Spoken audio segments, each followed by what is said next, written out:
நல்லதே நடக்கும்.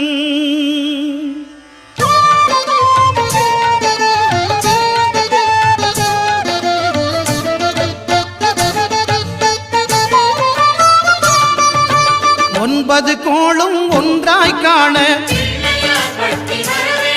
அங்கு கற்பகம் என்னும் கடவுளின் மெய்யில் ஒன்பது கோளும் ஒன்றாய் காண